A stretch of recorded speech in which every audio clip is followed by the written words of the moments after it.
friends, welcome again to another video. I'm Carla, and in today's video we will be featuring this book, I Love My New Toy. This is another expert recommendation. Hi Ate Beth, thank you so much for joining me in this call today.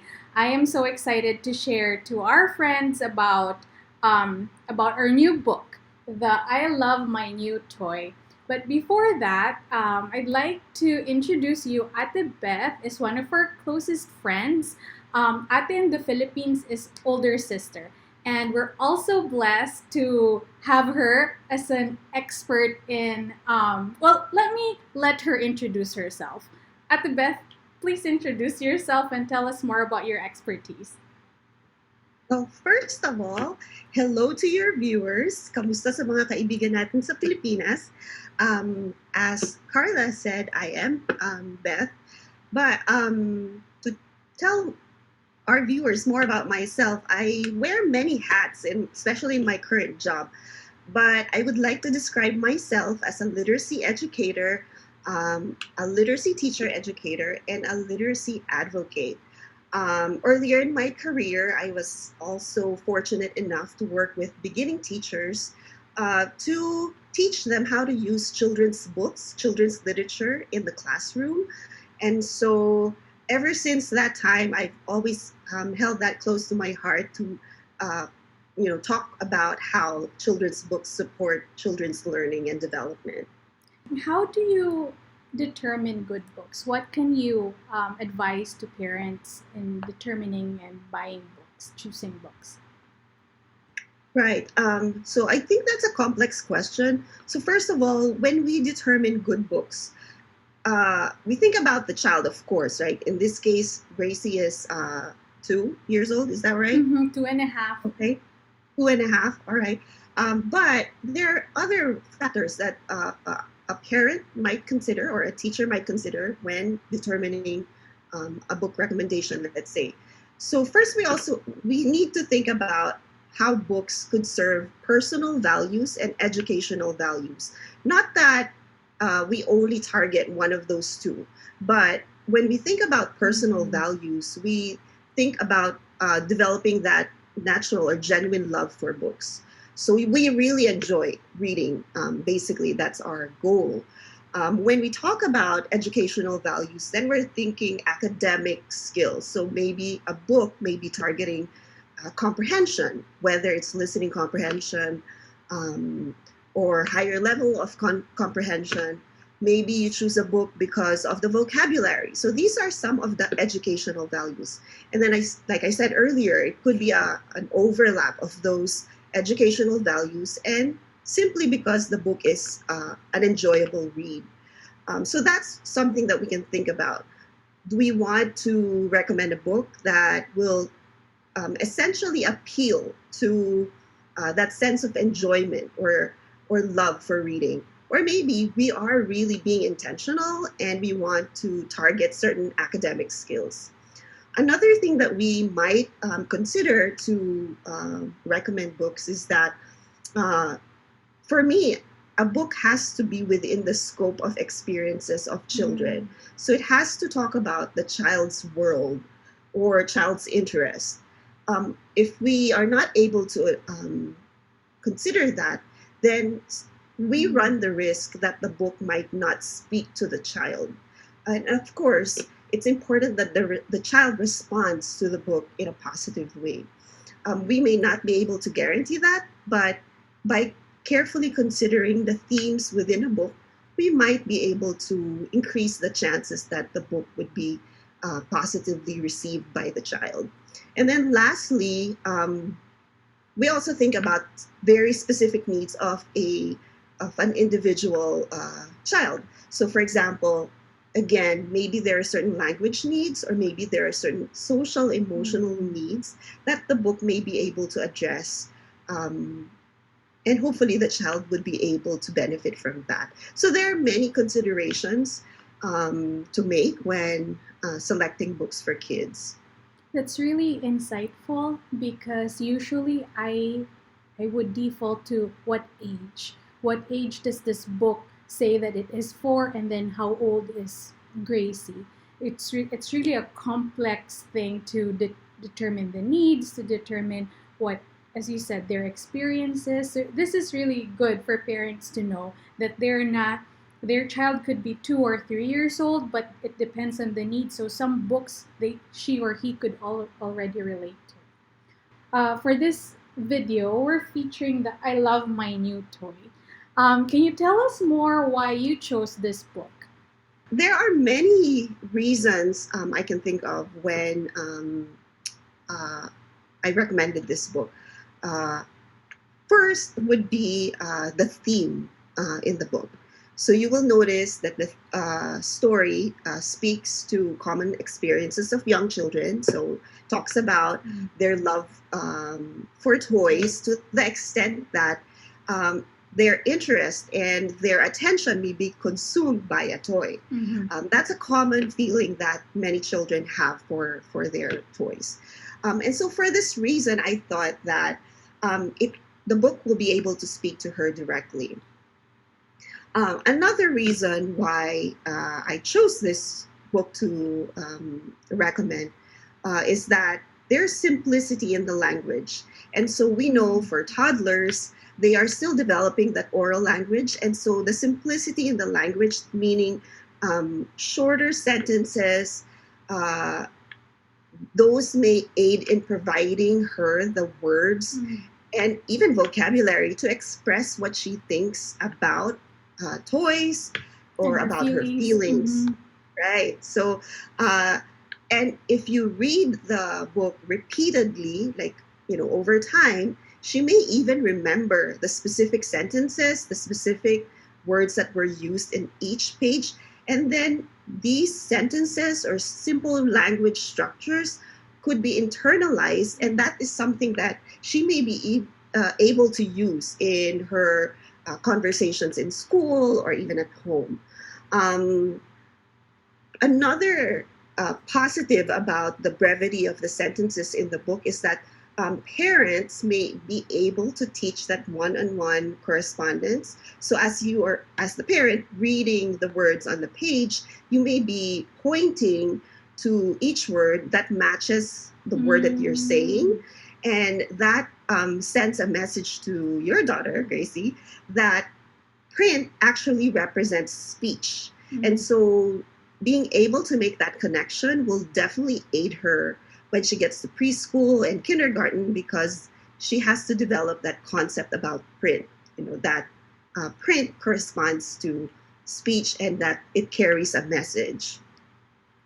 I'm trying to think if there's another reason. Oh, yeah, of course. In the end of the story, there's also a simple lesson that even if, we love toys, other things may be as important. And so, being able to articulate that to a child through a simple story might help when the situation happens that the toy breaks or maybe she loses a toy.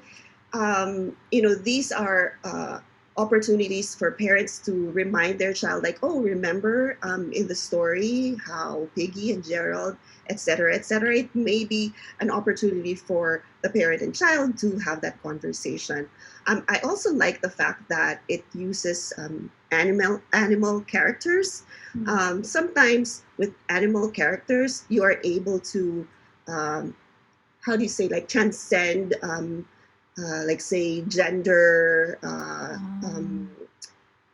assignments in books. And so by being neutral, then you are able to appeal to a wider audience. Also, just a little note about animal characters in books, not necessarily for this particular book, but sometimes animal characters are used by the author to communicate very sensitive topics, and so it kind of softens the message because the animals are the ones kind of playing out the story. So yeah, so those are the things that I can think of right now in terms of this particular book. That's a lot. There's that's a lot to unpack, and hopefully we'll be able to do that in some other videos. Uh, I am just so glad to be able to understand some of the different dynamics I can use in reading to Gracie. That's it's not just about reading the book. There's so much pointing to the characters and talking about her experience. It's really helpful that you're an expert and you're my friend as we go through this journey with her, reading the books and becoming more literate and hopefully being able to read by herself. Um, what questions do you think would be good questions to ask at the end of reading this book? To And then think about like questions for different ages of kids, not just Grace's age. Right. Yeah. So, first of all, maybe we can also think about asking questions before or Mm. during or after reading the book, just so we can maximize the time that we have with children as we sit down and open the book. Usually, we ask questions in the end, and that's a practice because it's based on that habit of checking for understanding. Mm. But asking questions could also be done before and during the reading. And that's important because for many reasons. So, like, if you ask questions like, let's look at the cover of the book. What do you think this book may be about? So, that kind of question, you're not reading yet, but the one purpose for that question is to create some excitement and engagement. But at the Mm. same time, you're able to develop that sense of, or that skill of prediction. So if kids are able to predict based on the picture or the cover, then that's an important comprehension skill. Um, you may also follow up with, why did you say that? And then the Mm. child may say, like, oh, I saw that Piggy is holding or Gerald is holding the toy. And so maybe it's about uh, them sharing toys, you know. So it's not just important that we have the child respond to the question, but it's also important that that we as the parent uh, follow up or probe further. Why did you say that? What Mm. made you think that? So that's just an example of a before reading question. But during reading questions might be uh, like, how do you feel, or how do you think Piggy feels right now? How Mm. would you feel if you were Piggy? What do you think should Piggy do? So those are some questions that you can ask along the way. And then at the end, when you're done with the reading, you may ask just a simple question like, so what do you think of the story? It's like an open-ended question that it's not a yes or no, but it's an Mm. open-ended one that can allow Gracie to express her thoughts or feelings about the book. Um, and also questions like, what was your favorite part? And Mm. so you can allow her to flip the page back to her favorite part and ask her, like, what made this page be your favorite part? Like, well, what happened here? So you're encouraging her to label with words what's Mm. happening on the page. So a lot of these questions, I think, um, facilitate a lot of that oral language on her part. So I really hope that she will enjoy the book. And sometimes we're planning, we're anticipating all these things, but uh, her response could be something very different, right? So the ultimate test is for you to really read it and see. So I'm very anxious to know.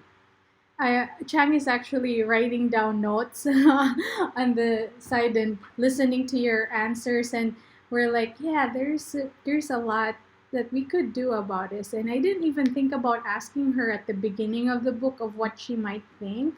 I'll start doing that, and also during the story, because it helps her think it through and be creative and like hone her thought process, her thinking. It's awesome. Um, what about bad books? Are there bad books? Hmm. Yeah, I think that's a good question. I don't want to say that there are bad books per se, but Maybe some things to think about. If books, let's say, are outside the scope of experiences of children, we may have to think twice about the book's merit. So, for example, a book may be appealing to the parents, to teachers, but may not be appealing to kids. So, again, that could be because it doesn't really portray the experiences of children. It doesn't have to, the book doesn't have to portray the exact experiences of Gracie, for example. It could be showcasing experiences of kids who live on the other side of the world. But at least it's still portraying experiences of kids. So those are two different things, but at least it's still within the scope of their experiences. But if a book is touching on themes that are for adults, even if the book is presented in a picture book format, then if you are choosing a book, then that's something we need to keep in mind. I also think that if books are reinforcing stereotypes, meaning it's only telling a single story about a certain group of people. So, for example, it's only saying that Asians are this way, or African Americans are characterized this way, or immigrants are portrayed this way, and refugees behave this way, then I think that's a dangerous message to send. And so, therefore, I would probably stay away from those kinds of books, and instead choose books that are more truthful of the variety of experiences that certain groups of the population experience. Those are the two things that I can think of right now, but I'll keep on thinking and I'll share it with you. Well, thank you so much, Ate Beth, for making the time to, share with us your advocacy and supporting us in our journey. I have one last question for you. What is your advice to parents? Wow, that would be tough. We may have to Have another video. yeah, create another video. But for today, of course, I would advocate, reading to your children, however way you can. I know it's, especially nowadays, maybe it's not realistic to say that, read to your child before they go to bed. That has been, a long-standing recommendation. It still is a good recommendation, but because of the demands of our society nowadays, it becomes challenging to even find 10 minutes or 15 minutes before they go to bed and read to them. So if it works better that parents are able to spend some time reading books during the day, or while in the car, maybe play like what do you call, like an audio story, like an audio book. These are moments that we are still supporting our children's literacy development, not necessarily through print-based books, but also like through other modes. In that case, it's an audiobook, right? So maybe it would take some creativity for parents to find those moments where they can connect with a child around a story or around a book. Thank you so much, Ate Beth, again. Thank you for joining us, and we look forward to another video with you down the road with our next book feature. It was a pleasure to join you today, and I look forward to the next opportunity. Best regards to the family. Thank you. Salamat. Salamat. Gracie, are you ready to read? Yeah. Okay, you want to sit, please? Sit, please. Yeah. So you say hi, guys. She just woke up. That's why. Okay. I love my new toy. What do you think is it about? What's that? What do you think it's about? Huh? What's that? What's inside?